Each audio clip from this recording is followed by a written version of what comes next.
مولانا صاحب کو پتا ہے اس میں کیا خراب ہے. مولانا صاحب کا 1 روپیہ نہیں لگنا ہے, صرف کیا کرنا ہے, اس کے جو ہارڈ ویئر ہے نکال کر کے اس دوبارہ فیڈ کر کے ریسٹارٹ کر دینا ہے. ایک مثال دے رہا ہوں. اب مولانا صاحب کیا کریں, چونکہ میں مثال اگر کسی بھی دوں گا تو کسی بھی جا کے چپک جائے گی, میں اپنے اوپر دے رہا ہوں, سمجھ رہے ہیں. اب مولانا کیا کریں, اب مولانا نے کہا ارے بھائی صاحب آپ کا یہ پاور یونٹ جو ہے یہ خراب ہو گیا ہے, یہ جبکہ ہمیں پتا ہے یہ صحیح ہے. اس کے بعد دوسرا, آپ کا یہ جو گرافک کارڈ ہے نا یہ ورک نہیں کر رہا ہے, اس سے اچھی کوالٹی کا جو 128 بیٹ کا ہے اس کو ہم ڈال دیتے ہیں, جبکہ آپ پاس کتنا ہے 8 بیٹ 16 بیٹ 32 بیٹ 64 بیٹ الی آخر.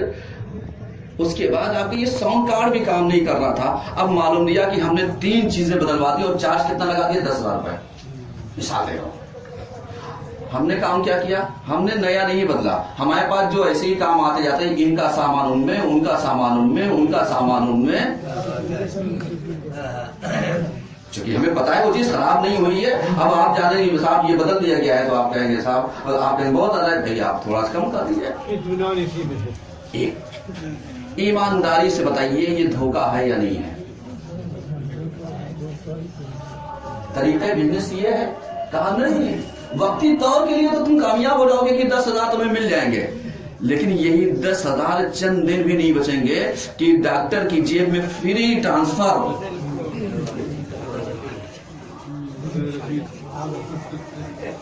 آپ اندازہ لگائیے, چونکہ یہ ڈاکٹر لفظ زبان زد ہے, سماج میں اتنا زیادہ اس پروفیشن کو بدنام کر دیا گیا ہے کہ ہر چیز لا کر کے اسی چیز کے اوپر کہہ دیا. چونکہ آج آپ ریئلٹی دیکھیے, وہ پتا ہے کہ ایک گولی سے یہ صحیح ہو سکتا ہے, لیکن اتنی جانچیں وہ لکھ دے گا کہ جانچ جب تک کراؤ تاکہ اس کا کمیشن, وہ 200-400 کمیشن کے لیے آپ کا ہزاروں روپے نقصان کر دے گا. کیونکہ پتا ہے کیا مطلب اس کا مطلب یہ ساری چیزیں ہیں. تو اب اللہ کیا کہتا ہے, وقتی طور کے لیے تو تم کامیاب ہو سکتے ہو, لیکن وہ مال باقی رہ جائے نہیں ہو سکتا. ہو سکتا ہے تم سال میں تمہارا بچہ بیمار ہو جائے, ہو سکتا ہے بچہ سال میں تمہاری زوجہ بیمار ہو جائے, ہو سکتا ہے زوجہ سال میں تمہاری ماں بیمار ہو جائے, ہو سکتا ہے ماں سال میں تمہارا باپ بیمار ہو سکتا ہے پڑوسی تمہارا اتنا پیسہ لے کے مار کے بھاگ جائے, لیکن وہ جائے گا. اس لیے کہ رسول کہہ رہے ہیں کہ نیک تجارت کرنے میں اور حلال تجارت کرنے میں کوئی نقصان ہونے والا نہیں ہے, لیکن اگر تم نے امانت داری کو خیانت داری میں تبدیل کیا, دیانت داری کو چالاکی میں تبدیل کیا, اور برکت کو یعنی تم نے فریب اور فراڈ میں تبدیل کر دیا, تو حساب اور کتاب کرنے والے تو ہم ہیں. تم اس سے لوگے تمہاری یہ سے ہم دوسرے میں نکلوا دیں گے. بھائی یہ تو پورا ایک چین چل رہا ہے نا. تو اس سے بہتر یہ ہے کہ آؤ پلٹو وہی طریقہ استعمال کرو جو رسول نے استعمال کیا. اس لیے کہ اگر آپ تجارت کریں گے, بہترین تجارت کریں گے, تو تاجروں کے لیے 2 روایتیں پڑھو, چونکہ اس سلسلہ ہمیں آگے تک لے کر کے جانا ہے. ٹائم دیکھیے بھاگا چلا جا رہا ہے, میں نے گھڑی نہیں دیکھی, لیکن آپ غور کیجئے کہ تجارت کے لیے 2 روایتیں کہ اگر تاجر جو ہوگا التجار یوم القیامت مع النبیین والصدیقین والشہداء, اگر تاجر ایمانداری سے تجارت کرے گا تو اس کا شمار قیامت کے دن سب سے پہلے اسٹیپ پر انبیاء کے ساتھ, دوسرے اسٹیپ پر صدیقین کے ساتھ, تیسرے اسٹیپ پر شہداء کے ساتھ. یہ بتا دو کتنے کا سودا تم کرو گے, کس کے ساتھ جانا پسند کرو گے. یہی دنیا کی کئی لمحے کی تمہاری زندگی ہے, تمہاری سانسوں کا پتہ نہیں ہے, لیکن فراڈ کر کے اگر مال بناؤ گے کتنی دن تک چلے گا, کتنے آگے تک چلے گا. بس یہی کہ تم فراڈ کر کے بناؤ گے, یہ سچ ہے کہ اس کا عذاب تم بھگتو گے, فائدہ کون اٹھائے گے؟ تمہاری اولاد. کتنی اچھی تجارت کی ہے عزیزم، کہ زحمت بھی ہم نے کی اور سزا بھی ہمیں۔ عیش کون کر رہا ہے؟ میں اولاد، عزیز و قاری، دوسرے رشتے دار۔ اب اس کے بعد دوسری حدیث رسول کہتے ہیں یوم نحشرہم، کہ اس دن حشر محشور کیا جائے گا، ان کو اٹھایا جائے گا، ان کا حساب کتاب ہوگا۔ یوم القیامت مع فجارن، تاجروں کو قیامت کے دن اٹھایا جائے گا فاسق و فاجر کے ساتھ، سارے کے سارے، الا من اتقى وصدق، مگر یہ کہ جنہوں نے تقوی الہی کو پیشہ اختیار کیا ہو، مگر یہ کہ جنہوں نے صداقت سے کام لیا ہو، مگر یہ کہ جنہوں نے دیانت داری سے کام لیا ہو۔ اس کا مطلب یہ دو حدیثیں ہیں جو طریقے تجارت کو بیان کر رہی ہیں۔ اگلے ہفتے میں پوائنٹس آف بزنس پر بھی ہماری گفتگو تمام نہیں ہوئی ہے، رسول کے طریقے کو، اور یہ سلسلہ چل رہا ہے۔ جب تک آپ کڑی سے کڑی نہیں سنتے رہیں گے ہماری بات سمجھ میں نہیں آئے گی کہ آپ سوچئے ایک ہفتے کا خطبہ ہم نے سن لیا کافی ہو گیا، نہیں، اصلاً ایسا نہیں ہو سکتا، بلکہ آپ کڑی وائز اس کو سنتے رہیے، چونکہ ایک ایک باتیں آپ کو ملتی رہیں گی۔ تو اس کا مطلب یہ ہوگا کہ اگر ہم کامیاب ہونا چاہتے ہیں تو رسول کہتے ہیں کہ تم تجارت کرو، اور تجارت کرنے میں بھی تقوی الہی کو اختیار کرو، اس لیے کہ اگر تم نے ایسا کر لیا تو تمہارا شمار کس کے ساتھ؟ نبیوں کے ساتھ، صدیقین کے ساتھ، شہداء کے ساتھ، اور اگر تم نے تقوی الہی کو چھوڑ دیا تو تمہارا شمار کس کے ساتھ؟ فاسق و فاجر کے ساتھ، بے دینوں کے ساتھ تمہارا شمار ہے۔ اب اس کے بعد آخری بات کہ طریقے تجارت میں جو رسول نے ایک حدیث اور پیش کی ہے جسے ترمذی شریف نے بھی نقل کیا ہے، وہ یہی زنو ورجع، یعنی ایک حدیث زنو ورجع ہو، اس کے بعد دوسری حدیث کہتے ہیں زن ورجع، یعنی حکم آرڈر دیا جا رہا ہے کہ تم تولو لیکن بڑھا کر کے تولنا۔ اس کا مطلب طریقے تجارت میں کیا آیا کہ اگر ہم کہیں کم تول رہے ہیں تو اس کا مطلب یہ ہے کہ کم تول کر کے پیسہ تو پورا لیں گے لیکن اس میں برکت نہیں رہے گی۔ اس کا مطلب اس سے اچھی تجارت کا طریقہ کہیں اور ملے گا؟ نہیں ملے گا۔ تو آئیے ہم طریقے تجارت کو اپنائیں۔ رسول کی دو چیزیں، صداقت اور امانت داری، جب ان دو چیزوں کے ساتھ ہم بزنس کریں گے تب جا کر کے پوائنٹس آف بزنس بھی بنے گا اور بزنس آف پوائنٹس بھی بنے گا۔ دو الگ الگ چیزیں ہیں، اس کو سمجھیے گا، یہ نہ سوچیں مولانا کی ترکیب غلط ہے۔ بزنس آف پوائنٹس ایک، اس وقت پوائنٹس آف بزنس، دو الگ الگ چیزیں ہیں۔ گفتگو ہماری ہوگی اس کے اوپر انشاءاللہ آئندہ ہفتے۔ اعوذ باللہ من الشیطان الرجیم، بسم اللہ الرحمن الرحیم، والعصر ان الانسان لفی خسر الا الذین آمنوا وعملوا الصالحات وتواصوا بالحق وتواصوا بالصبر۔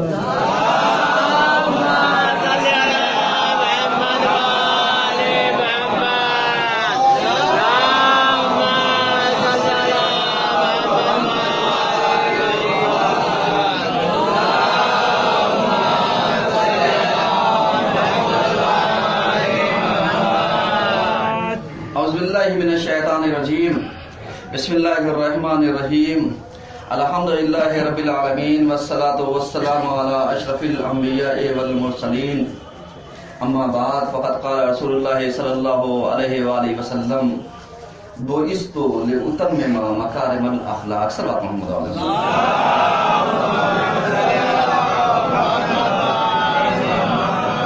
عزیزان گرامی، آج کے دوسرے خطبے میں سلسلے مباحث کو آگے بڑھاتے ہوئے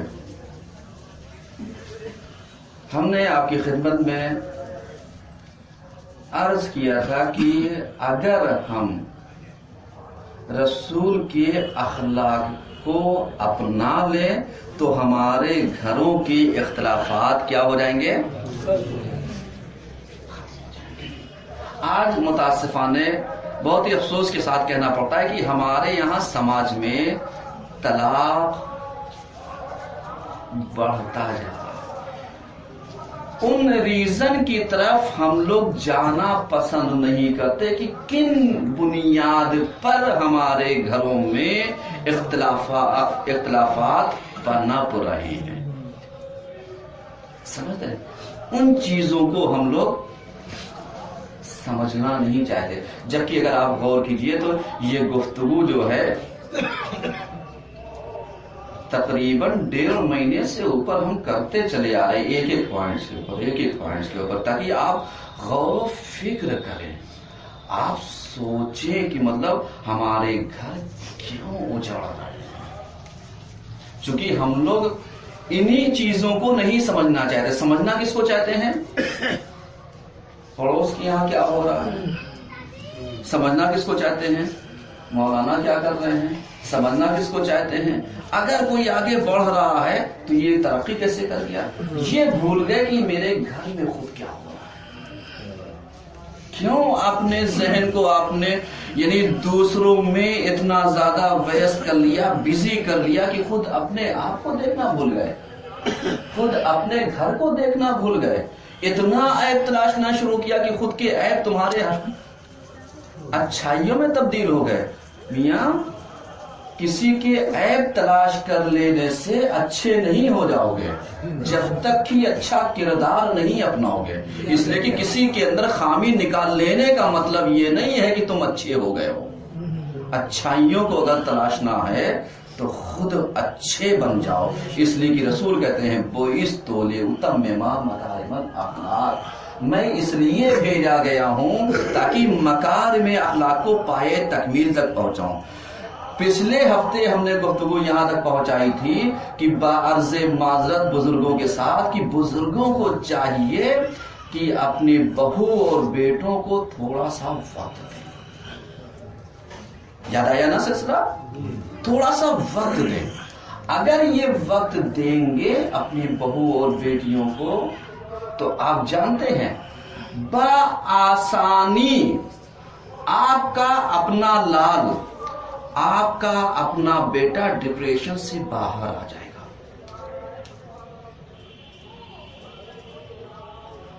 آپ غور کیجئے گا۔ کیوں؟ اس لیے کہ اسلام نے جو یہ موقع فراہم کیا ہے، اس ازدواجی زندگی سے جو منسلک کیا ہے، اس کا سب سے بڑا فائدہ یہ ہے کہ انسان ڈپریشن سے، انسان اضطرابی کیفیت سے، انسان اس محلال سے کیا ہوتا ہے؟ باہر آتا ہے، پریشانیوں سے باہر آتا ہے، اپنی بات کو شیئر کرنے کے لیے، گفتگو کرنے کے لیے۔ چونکہ چند لمحہ اگر بیٹھ کر کے یعنی انسان، چاہے وہ ہمارے ماں باپ ہوں، چاہے ہماری بہن بھائی ہوں، چاہے ہمارے اپنے رشتے ہوں زن و شوہر کے، بیٹھ کر کے آپس میں تبادلہ خیال کرو۔ آپ سمجھ رہے ہیں؟ تبادلہ خیال کا نتیجہ یہ ہوگا کہ آپ کو پتا چل جائے گا یہ ذہن میں کیا پک رہا ہے اور کیا چل رہا ہے۔ اور اگر تبادلہ خیال نہیں کرو گے تو آپ سمجھ نہیں پاؤ گے، اور جب سمجھ نہیں پاؤ گے تو لا محالہ تو میں تکرار، لڑائی جھگڑا، گھروں سے باہر رہنا، فراری اختیار کر لینا، میکے میں جا کر کے بیٹھ جانا، یہ ساری چیزیں کیا ہوں گی؟ پیدا ہوں گی۔ تو آپ پہلے ہی اسٹیپ پہ کیوں نہیں آ کر کے آپس کی دوریوں کو خود سمجھ لیجئے۔ کیا ضرورت ہے مولوی مولانا یا معززین افراد باز کی کہ جو بیٹھیں آپ کے مسئلے کے یا آپ کی سمسیا کا سمادھان کریں؟ آپ کے اندر تو خود ہی اتنا شعور ہونا چاہیے کہ آپ بیٹھیے، کیونکہ ماں باپ آپ کے باحیات ہیں۔ ماں باپ کے ساتھ بیٹھو، وہ تمہارے دشمن نہیں ہیں، ان سے اپنی باتیں شیئر کرو۔ ہو سکتا ہے وہ بعض دفعہ یعنی جو حقوق کا تقاضا تم سے کر رہے ہیں، چاہے وہ اپنے خرچے کو لے کر کے، چاہے وہ اپنی ذمہ داریوں کو لے کر کے، چاہے بہن اور بھائیوں کے اخراجات کو لے کر کے، ایجوکیشن کو لے کر کے، شادی بیاہ کو لے کر کے، مکان اور منال کو لے کر کے، بزنس اور تجارت کو، جس چیز کو بھی لے کر کے بیٹھ کر کے تبادلہ خیال کرو کہ اتنا نہیں ہو سکتا، کوشش کی جا رہی. کیوں؟ اس لیے کہ تاکہ جو دو طرفہ آج ہمارے گھروں میں بدگمانیاں پیدا ہو رہی، اس پہ کیا کیا جائے، سمجھ آ رہا ہے نا، کنٹرول کیا جائے. اور جب انسان اپنے گھر سے پرسکون نہیں ہوتا ہے تو باہر بھی وہ لڑتا ہی رہتا ہے. کہیں کسٹمر سے لڑائے گا، کہیں دوست احباب سے لڑائے گا، کہیں ملنے والوں سے جھگڑا کر لے گا، کہیں کسی سے کچھ کہہ دے گا، اور کچھ نہیں تو چلتے چلتے کتے کو ایک لاٹھی مار دے گا. اپنا غصہ باز اس سے اعتبار سے نکالتے، نہ یہ کہ آپ اس کو مذاق میں لیجیے. کیوں؟ اس لیے کہ یہ پیر چل نہیں پا رہا ہے تو چلے گا کہاں؟ جانور کے اوپر غصہ اتار دیا، چھوٹے بچے کے اوپر اتار دیا، بیٹی کے اوپر اتار دیا، بہو کے اوپر اتار دیا، ماں باپ کے اوپر اتار دیا، زوجہ کے اوپر اتار دیا، اولاد کو اٹھا کر کے بے قصور پیٹ دیا. کیا مطلب اس کا مطلب آپ سمجھ رہے ہیں کہاں پر یہ باتیں جا رہی ہیں؟ یہ باتیں یہاں تک جا رہی ہیں کہ اگر آپ چھوٹی چھوٹی باتوں کو چند لمحہ بیٹھ کر کے ڈسکس کر لو گے، تبادلہ خیال کر لو گے، تو تمہارے یہ بڑھتے ہوئے اختلافات کنٹرول ہو جائیں گے. چونکہ ایک ساتھ بیٹھ کر کے دسترخوان کے اوپر کھانا کھا لینے کا اسلامی فلسفہ آپ سمجھتے ہو کیا ہے؟ اسلامی فلسفہ یہ ہے کہ اگر نہیں کرتے ہو تو جاؤ کرنا. ایک ساتھ دسترخوان کے اوپر بیٹھ کر کے کھانا کھاؤ گے تو کم سے کم اتنی لمحے کے لیے تم اپنے فیملی کے ساتھ بیٹھو گے. اور اگر معلوم کیا زوجہ نے الگ کھانا کھا لیا، شوہر الگ کھا کے آ رہے ہیں، بچوں کا جب من ہوا تب نکال کے کھا لیا، تو اس سے کیا ہوگا؟ تمہارا گھر ایک سسٹم میں نہیں چلے گا. تمہارا سسٹم کا جو ڈسپلن ہے وہ ڈس بیلنس ہو جائے گا. اور جب ڈس بیلنس ہوگا تو یہاں تک ہوگا کبھی زوجہ نے کھانا پکایا، کبھی نہیں پکایا، اس لیے کہ میاں تو ہمیشہ باہر سے کھا کے آتے ہیں. آپ سمجھ رہے ہیں؟ غور کر رہے ہیں؟ تھوڑا سا چھوٹا سا کتنا بڑا فائدہ ہوگا. اور اس کے بعد اگر ایک ساتھ بیٹھ کر کے کھانے کی عادت ہوگی تو یہی زوجہ انتظار کرے گی، ٹائم ہو گیا، آئے کیوں نہیں؟ ہو سکتا ہے تم مشکلات میں ہو تو تمہیں مشکلات سے، ورنہ معلوم کیا کہ اسے پتا ہے کہ یہ تم یہاں ساتھ کھانا کھانا نہیں، جب مرضی ہوگی تب آئیں گے. کھانا کھایا، سو گئی، آپ آئے تو نکالا، کھایا پیا، لیٹے نہیں میں. اس کا مطلب اسلام کو سمجھو. اس لیے کہ اگر ماں باپ کے لیے، پھر وہی جملہ دوہرا رہا ہوں، اگر تم چاہتے ہو کہ خدیجہ اور رسول جیسی سیرت اپناؤ تو تمہیں خدیجہ کا کردار کا مطالعہ کرنا پڑے گا، رسول کی سیرت کو اپنانا پڑے گا. اور اگر اولاد چاہتی ہے کہ وہ فاطمہ اور علی جیسی زندگی بسر کرے، زندگی بسر کریں، تو تمہارے اندر اتنا صبر ہونا چاہیے، تمہارے اندر اتنی بودباری ہونی چاہیے، تمہارے اندر اتنا زیادہ اخلاق حسنہ ہونا چاہیے کہ اگر تمہارے سامنے کوئی غلطی بھی ہو جائے تو مسکرا کر کے اس کو اشارہ کرو. اب ایسا نہ ہو کہ بہو سے اگر سالن کا پیالہ گر گیا تو سارا غصہ اتار دیا، اور بیٹے سے گر گیا تو بیٹا کوئی بات نہیں. بہت فرق کرتا ہے. یہ بتا دو بہو کون ہے؟ تمہاری اپنی بیٹی ہی تو ہے. بیٹی ہی کا تو درجہ دے کر کے آئی ہے، تم نے ہی تو اس کو بہو کا درجہ دیا، لیکن بیٹی کو بتاؤ.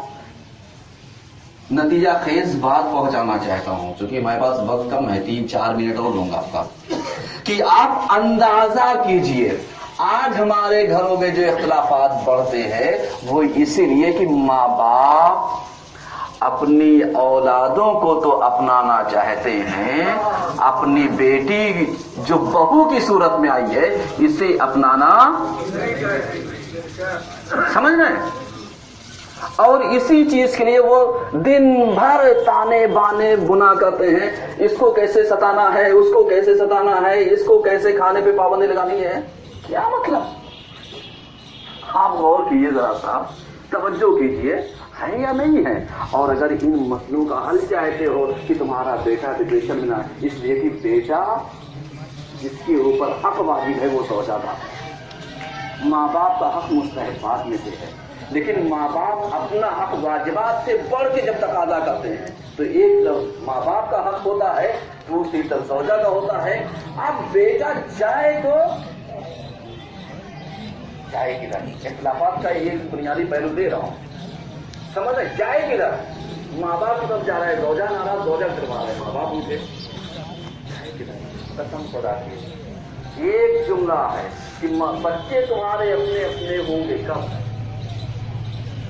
جب تم بچہ تمہارا اپنا ہے کہ تمہاری اولاد ہے، تم نے پیدا کیا ہے، تو ہے کہ یہ اور بات ہے کہ تم نے زوجہ کے طرفداری میں تم نے ان کو بھی پڑھایا کر دیا۔ اتنا زیادہ ہم لوگ یعنی سماج میں اتنے زیادہ بدگماں ہو چکے ہیں کہ جو ہمارا اپنا بیٹا ہے ہم اس سے بات نہیں کرنا چاہتے، ہم اس کو اپنانا نہیں چاہتے، بس یہ ارے جاؤ ہم سے بعد میں جاؤ جاؤ کا مطلب کیا ہو گیا؟ کہیں سے وہ بھلا کیا ہے کیا؟ نہیں، شریعت کی روح سے نکاح پڑھا کر کے لے کر کے آیا ہے، اور نکاح پڑھانے کے حقدار اور ذمہ دار گواہ تو تم ہی ہو سکتے، تمہیں سب نے تو اس کی شادی بیاہ کی لے کر کے آئے، تو اب وہی حسین ترین بیٹا، وہی چاند سی بہو تمہارے لیے کانٹا کیسے بن گئی؟ بتائیے پورے سماج سے، تو یہ خطبہ یعنی ایسا تو ہے نہیں کہ یہاں سے جا رہا ہے، انٹرنیشنل لیول پر جا رہا ہے، یوٹیوب پر نیٹ کے اوپر جا رہا ہے۔ اب جب نیٹ کے اوپر جا رہا ہے تو صرف آپ نہیں سن رہے ہیں، بہت سارے لوگ سن رہے ہیں، اور یہ پرابلم صرف چوری کی نہیں ہے، کانپور کی نہیں ہے، بلکہ پوری دنیا کی پرابلم ہے، سمجھ میں؟ اب ان چیزوں کا ایک رائے حل ہے، اور وہ یہ ہے کہ تم لا کے ان کو چھڑاؤ، ان کو بہو، ان کو چھڑاؤ، ان کو بہو۔ ایک رائے حل ہے کہ تم بہو کو اپنا لو، بیٹا خود بخود چلا آئے گا۔ ایک سلوائے پڑھیے سب مل کر کے، بعد میں ملنا ہم سے